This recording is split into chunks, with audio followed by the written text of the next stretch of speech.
안녕하세요. 신쿵뉴스의 신쿵입니다. 이제 구독자 10,000명이 가까이 와서요.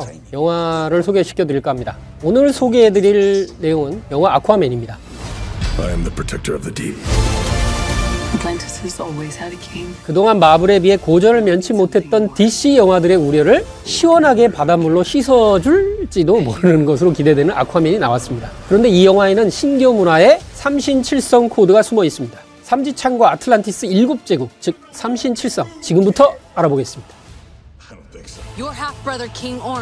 아쿠아맨 영화의 핵심은 환경 파괴로 바다를 오염시키는 육지인들을 쓸어버리려는 아틀란티스의 옴 왕과 이에 맞서는 아쿠아맨 아서와 메라가 고대 아틀란티스의 유물인 삼지창을 찾아 오션 마스터가 되어 7개 부족을 통합하는 이야기가 될 것으로 보입니다. 여기서 이미 삼신과 칠성문화 코드가 있습니다. 아쿠아맨 아서와 메라가 고대 아틀란티스의 유적을 찾기 위해 사하라 사막으로 이동을 합니다.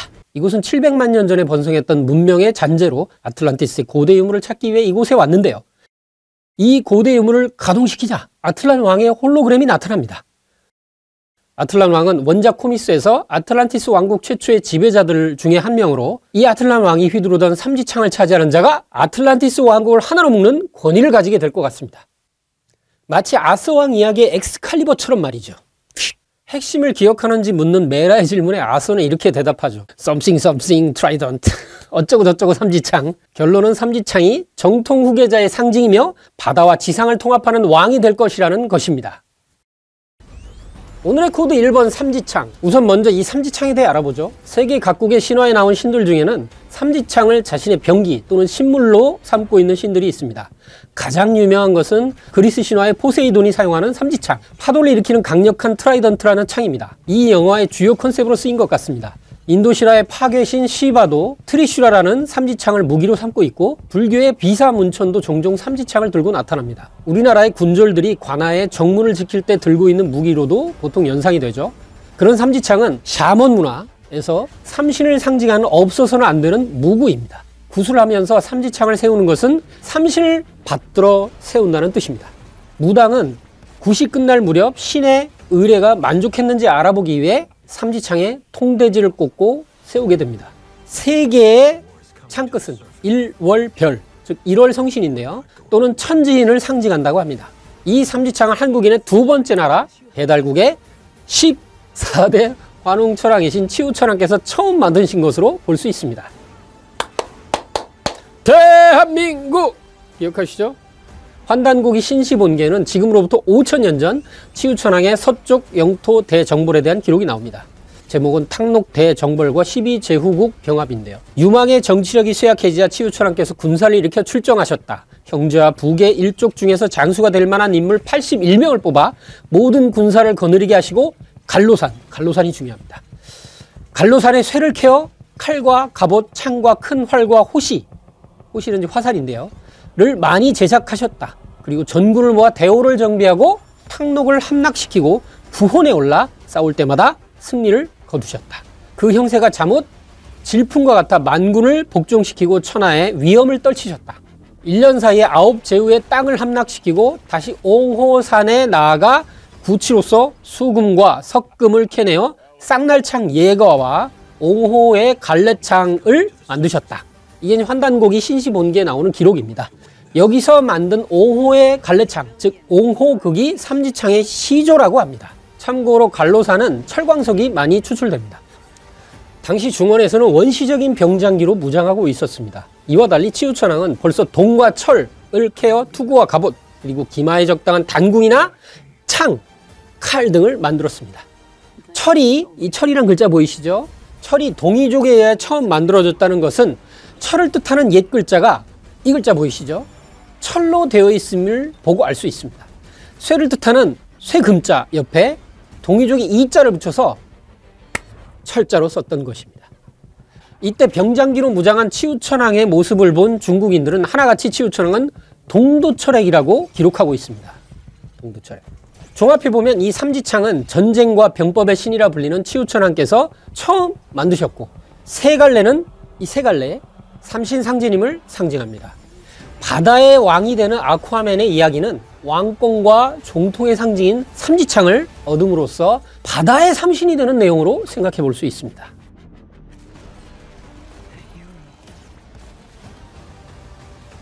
참고로 일본 서기에는 일본 왕가의 조상신인 아마테라스 오미카미의 명을 받아 손자 니니기노 미코토가 하늘에서 내려올 때 거울, 칼, 구슬 또는 고곡이라고도 하고요. 세 가지의 신물, 삼종신기를 갖고 왔다는 이야기가 전해져 옵니다. 이는 환웅의 배달 건국사와 그 틀이 똑같습니다. 천부경은 천지의 주제자이신 삼신상제님이 내려주신 신교문화 최초의 경전입니다. 하나님이 내려주신 최초의 계시록인 거죠. 환국의 마지막 환인 천재에게 이 천부의 신권을 상징하는 천부인을 전수받고 마침내 백두산에서 배달나라를 연 분이 바로 초대 거발한 환웅입니다. 보통 이 천부인 세 개가 천부경을 새긴 거울과 검과 옥구슬 또는 방울이라는 주장이 지배적입니다. 자, 코드 2! 아틀란티스 7부족. 앞서 말했듯이 영화는 아틀란티스의 유물인 삼지창을 찾아 바닷세계의 7부족을 통합하는 오션 마스터가 되는 이야기입니다. 원작에 등장하는 심해를 지배하는 7종족이 전부 등장할 것이라고 합니다. 1차 예고편에서는 아쿠아맨과 오션 마스터의 종족인 아틀란티스, 물을 조종하는 종족인 제벨, 메라가 여기에 이제 속하죠. 눈이 없고 심야에 뱃사람들을 사냥하는 종족 트렌치, 온화한 평화주의 종족 피셔맨, 갑각류 종족 브라인이 등장한다고 합니다. 감독의 말에 의하면 이들이 1편부터 큰 비중을 가지고 나오지는 않을 것이라고 합니다. 여기서 7부족이 등장합니다. 칠스죠.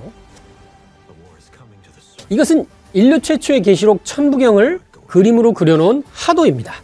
하도는 우주 창조의 설계도이자 우주가 개벽하는 원리를 담고 있습니다. 이 하도의 북방에는 일육수가 있습니다. 원래 물을 상징하는 수는 동양의 상수 철학에서 일육수입니다. 북방의 일육수는 만물을 낳는 생명의 근원이 되는 태극수입니다. 물과 불은 체용의 관계입니다. 천일생수라서 하늘물 일수가 근본이고 그것을 이용하는 그 수기가 현상계에 물로 드러난 것이 육수입니다. 하늘은 양이고 땅은 음으로 일수는 양이고 육수는 음수입니다. 이 천지의 생성수 일육수를 합하면 7화가 됩니다. 재밌게도 영화 아쿠아맨은 물, 일육수에 사는 종족에 대한 이야기인데요. 그 수가 7대양의 7대양, 아틀란티스 7부족이라는 것입니다. 시나리오 작업자들이 알고 했든 모르고 했든 상수 철학과 일치하고 있습니다. 한국인의 생사화복에 관한 모든 것을 비는 하나님의 별로 알고 있는 북두칠성도 7수로 이루어져 있습니다. 생명의 근원인 물이지만 그 물이 구체적으로 변화작용을 할 때는 7수로 이루어진다.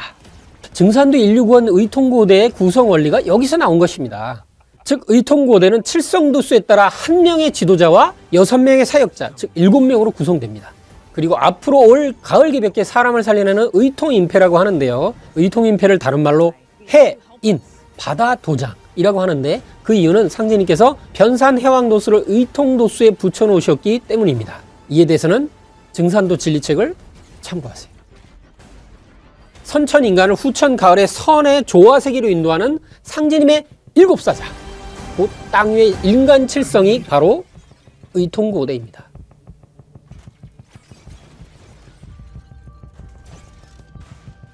코드 3! 오션마스터 해왕도수. 아쿠아맨은 땅의 아들이자 바다의 왕이 될 자라는 수식어가 따라붙습니다. Take your rightful place as king. 영화의 핵심 스토리는 악당과 히어로의 대결 구도지만 2부 형제의 왕권, 종통에 대한 것이라고 볼 수 있습니다. 사해 용왕 응감지휘, 증산도의 주문 진법주에는 사해 용왕이 등장합니다. 동서남북의 모든 바다의 용왕이 나의 주문 읽는 데에 응감해 주소서라는 의미가 되겠죠. 아쿠아맨은 바다세계 7부족의 왕이 되어 지상과 하나 될 수 있게 해주는 왕을 넘어선 히어로로 표현됩니다. 여기서 오션 마스터라는 단어를 살펴보겠습니다. 직역하면 바다의 왕, 즉 해왕인 거죠. 마스터를 사전에서 찾아보면요. 첫 번째, 마음대로 할 수 있는 사람. 두 번째, 주인이라는 뜻입니다. 증산도 도전에는 이에 대한 도수가 있습니다.